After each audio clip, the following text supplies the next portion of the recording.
উত্তর সিকিম ভ্রমণের দ্বিতীয় পর্বে আজ আমরা লাচুং থেকে ইয়ানথাম ভ্যালি এবং 0 পয়েন্ট ঘুরে দেখব।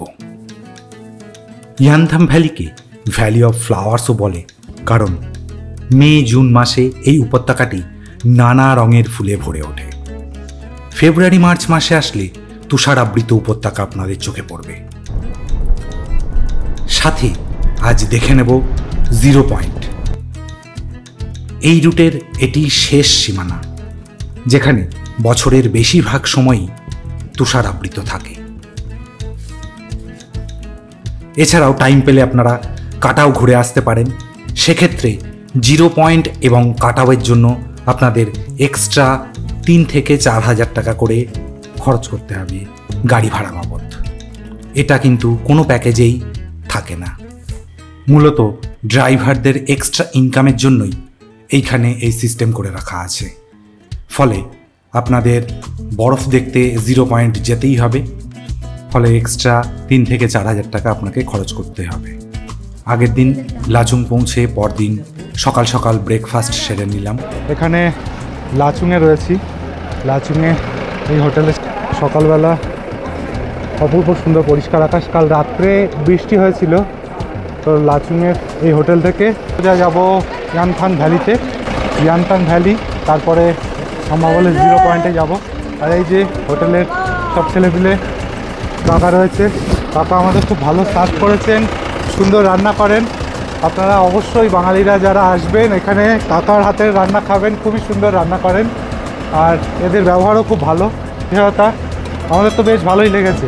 আকাশও কালকে মেঘলা ছিল, বৃষ্টি হয়ে যাওয়াতে আজকে কিন্তু সকালবেলা বেশ রৌদ্র ঝলমলে আকাশ। এখন দেখি ভ্যালিতে গিয়ে কী অবস্থা, ভ্যালিতে আমরা কতটা বরফ পাই কি না পাই, নাহলে আমাদের 0 পয়েন্টের দিকে যেতে হতে পারে। তো আসুন যাত্রা শুরু করা যাক। গাড়ি চলে এসছে, নিচে ওয়েট করছে আমাদের জন্য। আমাদের গাড়ি এবার স্টার্ট হয়েছে এই ইয়ানথাং ভ্যালির দিকে। এই যে মোটামুটি 8টা বেজে গেছে।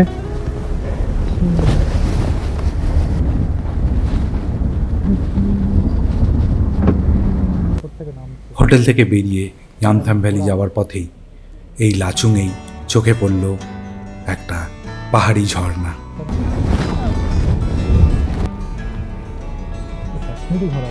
আঁকা বাঁকা পাহাড়ি পথ বেয়ে গাড়ি এগিয়ে চলল ইয়ানথাম ভ্যালির দিকে। দূরে দেখা যাচ্ছে ওই লাচুং গ্রামটিকে। রাস্তায় মার্চ এপ্রিল মাসে গেলে এরকম বহু রোডোডেনড্রন আপনাদের চোখে পড়বে।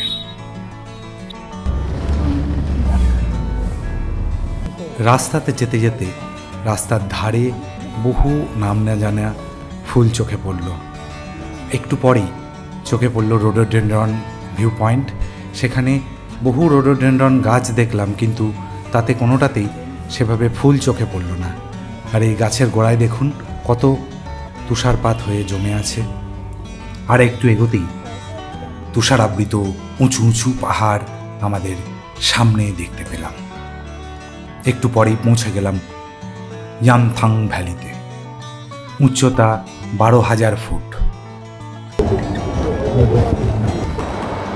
গুড মর্নিং বন্ধুরা, গুড মর্নিং ফ্রম ইয়ানথাং ভ্যালি।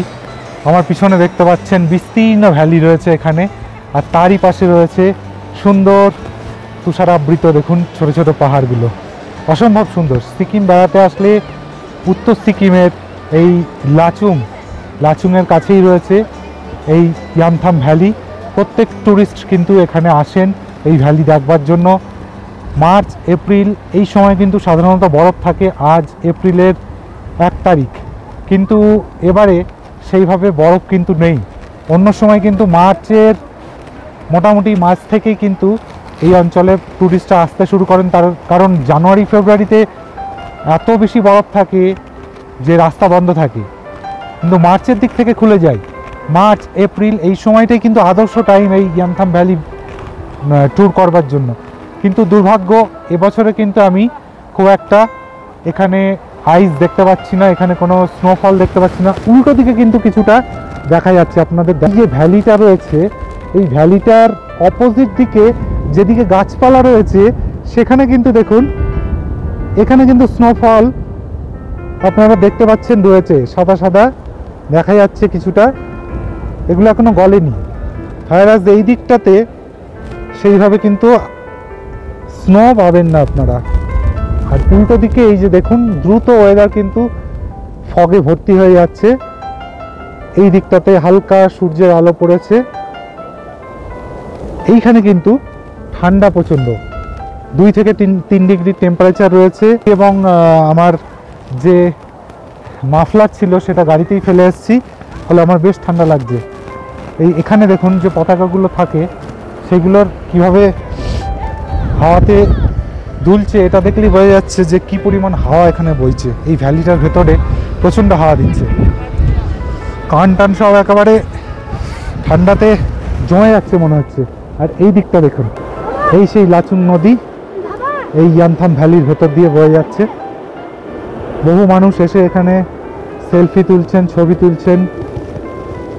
নদী এই সোজা বয়ে চলেছে নিচের দিকে, এটাই গিয়ে পরবর্তীকালে তিস্তা হয়ে নিচে নেমে যাচ্ছে। তোমার নাম কি? বাঙালি? কি নাম তোমার? কৌস্তব পণ্ডিত। কৌস্তব পণ্ডিত। কোথায় থাকো কৌস্তব? বারাসাত।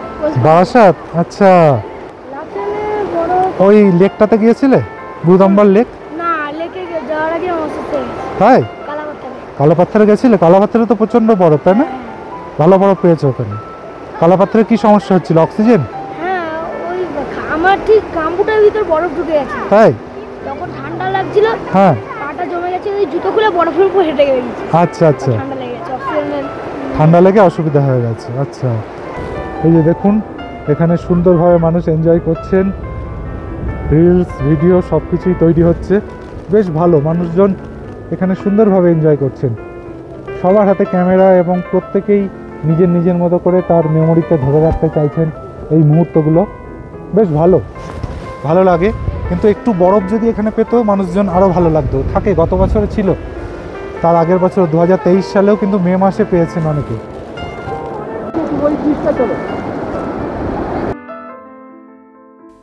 আর কিছুদিনের মধ্যেই এই ভ্যালিটা পুরোপুরি বিভিন্ন ফুলে আচ্ছাদিত হয়ে থাকে।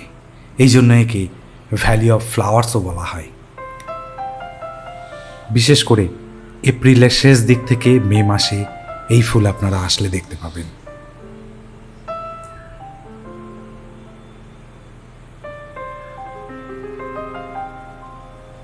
আলো যত প্রকট হচ্ছে দেখুন, আস্তে আস্তে কিন্তু যে কুয়াশাগুলো ছিল সেগুলো আস্তে আস্তে সরে গিয়ে সুন্দরভাবে পিছনের এই পাহাড়গুলো দেখা যাচ্ছে। বোঝাই যাচ্ছে এই জায়গায় কয়েকদিন আগে পর্যন্ত তুষারাবৃত ছিল, সেই জন্য ঘাসগুলো সমস্ত কিন্তু মরে গেছে। ঘাসগুলো সূর্য আলো পায়নি, ঘাসগুলো কিন্তু মাটির সাথে প্রায় মিশে গেছে, ঘাস নেই সেইভাবে বলতে গেলে। তো তুষারপাত এখানে হয়েছিল সেগুলো কিন্তু এভিডেন্ট, এগুলোর থেকে বোঝা যাচ্ছে। সিকিমে মূলত মানুষজন, পশ্চিমবঙ্গবাসী মূলত কাশ্মীরের পরেই সবথেকে আমাদের কাছাকাছি এই সিকিমেই বরফ পাওয়া যায়। তো কাশ্মীর, হিমাচল, উত্তরাখণ্ড বাদ দিলে বরফ দেখতে হলে আমাদের সিকিমে আসতে হয়। বহু বাঙালি আসেন পর্যটক।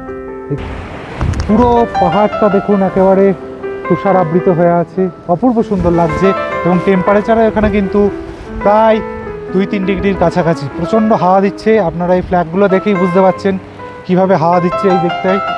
এবং তার জন্য কিন্তু ঠান্ডাটা আরও বেশি লাগছে। রোদও সেইভাবে নেই, রোদ নেই। আমার টুপিটাও ভুলে এসেছি গাড়িতে, যা ঠান্ডা লাগছে আমি হাতগুলো বাইরেও বেশিক্ষণ বার করে রাখতে পারছি না। তো আপনারা এখানে বরফ না পেলে, এখানে হতাশ হলে আপনারা চলে যাবেন 0 পয়েন্টের কাছে। প্রত্যেকটা গাড়ি প্রায় 0 পয়েন্টে যায়, এক্সট্রা চার্জ নেয় তার জন্য 3 থেকে 4 হাজার টাকা। সেই 0 পয়েন্টে গেলে আপনারা বরফ অবশ্যই পাবেন, কারণ 0 পয়েন্টের হাইট এখানে থেকে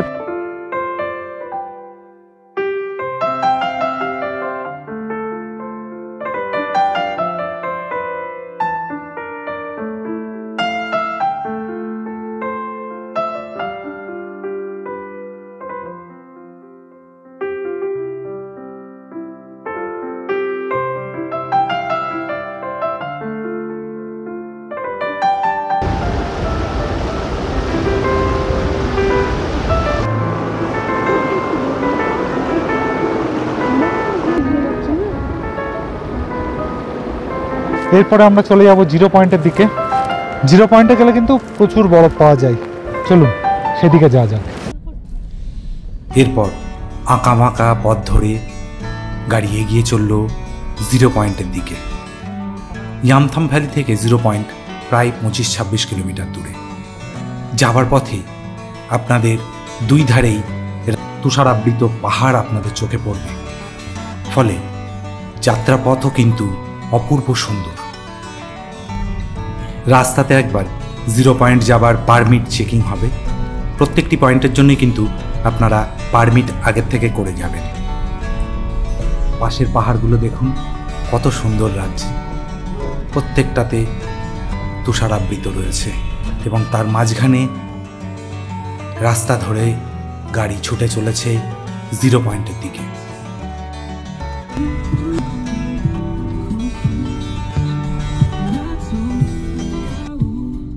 আমি রয়েছি এই সিকিমের জিরো পয়েন্টের কাছে। দেখুন আমার চারিদিকে কি পরিমাণ বরফ। জিরো পয়েন্টে কিন্তু সব সময় কিন্তু কম বেশি আপনারা বরফ পাবেনই, আর এই মার্চ এপ্রিলে আসলে তো কোনো কথাই নেই, প্রচুর বরফ, প্রচুর বরফ। ঠান্ডায় আমি তো দাঁড়িয়ে থাকতে পারছি না, এত হাত পা প্রায় জমে গেছে।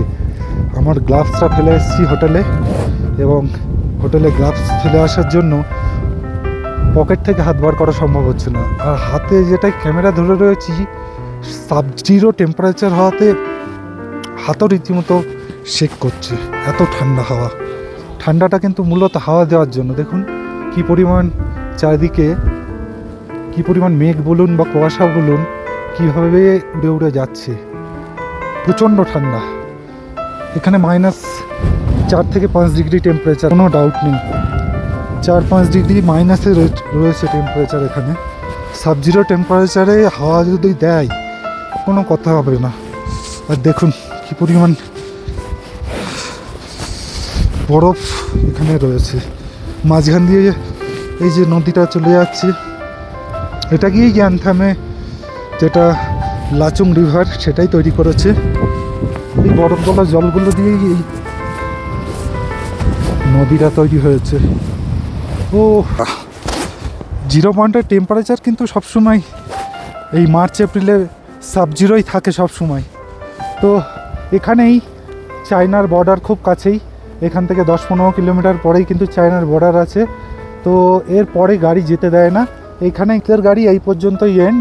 এই যে ভারতীয় পতাকা এখানে দেখতে পাচ্ছেন উঠছে, আর কিছুটা গিয়েই কিন্তু রাস্তার এন্ড আছে। এরপরে ট্যুরিস্ট গাড়ি বা কোনো কিছুই যেতে দেওয়া হয় না। আর মোটরেবল রোড এখানেই প্রায় শেষ। তার কিছুটা পরে, কিলোমিটার 10-15 পরেই কিন্তু চায়না ভারতের বর্ডার রয়েছে। খুব কাছেই আমরা রয়েছি চায়নার বর্ডারের, এবং এখানে সারা বছর আর্মি কিন্তু এখানে ক্যাম্পে রয়েছে। আর্মিরা আমাদের বর্ডার সিকিউরিটি ফোর্স, তারা বর্ডার পাহারা দিচ্ছেন। ট্যুরিস্টরা এই জিরো পয়েন্ট পর্যন্তই এই বর্ডারের খুব কাছাকাছি আসতে পারেন।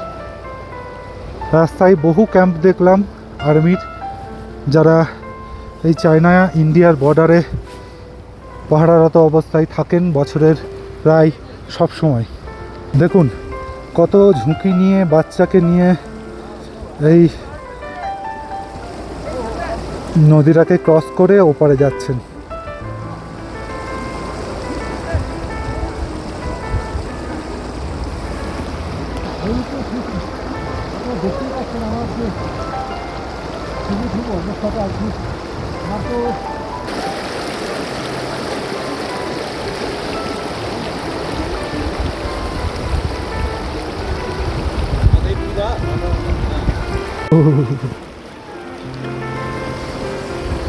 দেখুন আমি এখন রয়েছি জিরো পয়েন্টের কাছে। একটু গেলেই চায়নার বর্ডার। এখানেই মোটরেবল রোড শেষ, এবং ট্যুরিস্টদের এর বেশি আর যেতে দেওয়া হয় না। সামনে আর্মির ক্যাম্পও আছে, ফলে এর বেশি আপনারা যেতে পারবেন না। এই যে আপনারা লাচুং আসবেন, ইয়ামথাম ভ্যালি থেকে কিছুটা ওপরে উঠলেই আপনারা এই জিরো পয়েন্ট পেয়ে যাবেন। গাড়ি ভাড়া এক্সট্রা 3,500 থেকে 4,000 নেয়। তো আপনারা শেয়ারে আসলে আপনাদের মাথা পিছু সেটা ভাগ হয়ে যাবে, আর নিজস্ব গাড়ি আনলে এই মোটামুটি 3,500 থেকে 4,000 টাকা পড়বে এক্সট্রা এই জিরো পয়েন্টে আসবার জন্য। জিরো পয়েন্টে মার্চ এপ্রিলে মেতেও বেশ কিছু বরফ কিন্তু আপনারা দেখতে পাবেন। এখানে টেম্পারেচার এখন এপ্রিলের 1 এপ্রিল আজ এখানে টেম্পারেচার কিন্তু -4 ডিগ্রি রয়েছে। হাতগুলো আমার গ্লাভস ভুলে এসেছি হোটেলে, হাত কিন্তু পুরো লাল হয়ে গিয়ে জমে যাচ্ছে, আর আমি দাঁড়াতে পারছি না বেশিক্ষণ, এত হাওয়া দিচ্ছে। বিশেষ করে এই আশপাশটা এত হাওয়া বইছে, এই ভ্যালির চারিদিকে আর নিচ দিয়ে বয়ে যাচ্ছে লাচুং রিভার, এটাই উৎস। এইখান থেকেই মোটামুটি এই বরফ গলা জলগুলো গিয়েই কিন্তু লাচুং রিভারটা আমাদের নিচে যায়, এবং সেখানে লাচেন থেকে আসা রিভার দুটো মিশে তিস্তা নদীর উৎপত্তি। এই 0 পয়েন্টের মাঝে দেখতেই পাচ্ছেন বহু মানুষ এসছেন, ট্যুরিস্ট এসছেন, বহু বাইকার এসছেন দেখতে পেলাম। তো তারাও কিন্তু এই ঠান্ডার মধ্যে এনজয় করছেন প্রত্যেকেই। কষ্ট হয়তো হচ্ছে, ঠান্ডাতে কষ্ট হয়, একটু উচ্চতাজনিত কারণেও হয়, আবার এইখানে হাওয়া, প্রচণ্ড হাওয়া, বেলা যত বাড়ছে হাওয়ার পরিমাণ প্রকোপ তত বাড়ছে, ফলে এখানে আর বেশিক্ষণ ওয়েট করা যাবে না। সূর্যের একটুও আলো নেই এখানে এখন, সেই জন্য আরও বেশি ঠান্ডা লাগছে। ঘণ্টাখানেক আগেও কিন্তু সূর্যের আলো আছে, দেখছেন আমার জিভ আড়ষ্ট হয়ে আসছে, জিভ জড়িয়ে যাচ্ছে কথা বলতে গিয়ে, কথা স্পষ্টভাবে বেরোচ্ছে না, এরকম কন্ডিশন। দেখুন কত বাইকার এসছে এখানে, তারা কফি ম্যাগি এইসব খাচ্ছেন ঠান্ডাতে। আশপাশটা দেখুন, মানুষ এই ভেতরে নেমে এনজয় করছেন, অসম্ভব সুন্দর পরিবেশ। হলে মাঝে মাঝে এসে এইখানে একটু হাত সেঁকে নেবেন। ও হো হো হো হো। আর এই যে দিদি কফি দিচ্ছেন,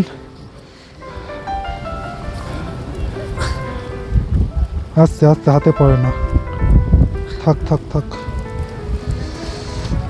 এই কফি এখানে 30 টাকা 40 টাকা।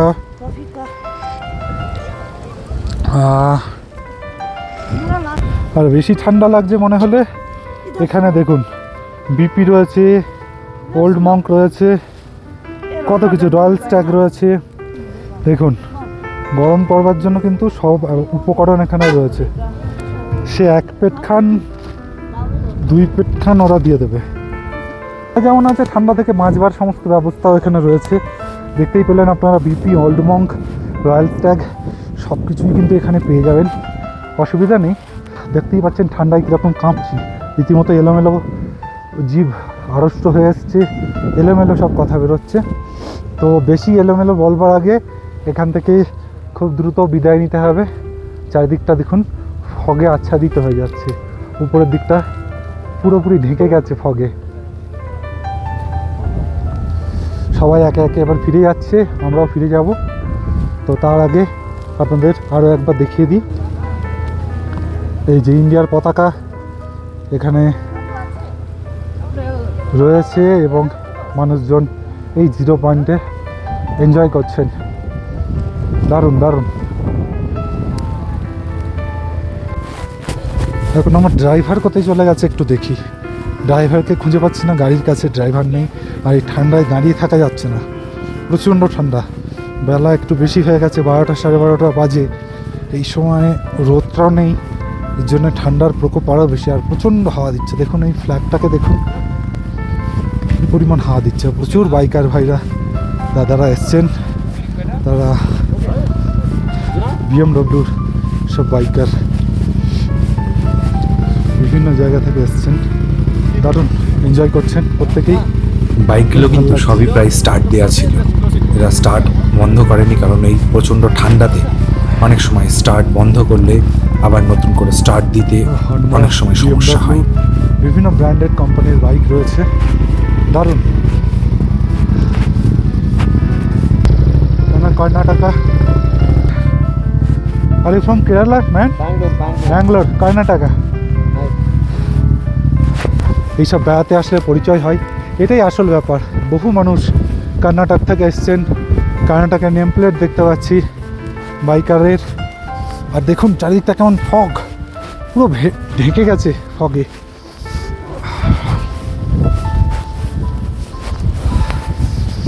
আর আমি এই রাস্তায় খুঁজে বেড়াচ্ছি এখন আমার ড্রাইভার কোথায় চলে গেছে। ওদের একটা অ্যাকচুয়ালি ড্রাইভার গ্রুপদের ইউনিয়ন থাকে, ওরা সেখানে গিয়ে আড্ডা মারে। ফোনের এখানে নেটওয়ার্কও নেই যে ড্রাইভারকে ডেকে নেবো তাড়াতাড়ি। প্রচণ্ড ঠান্ডা।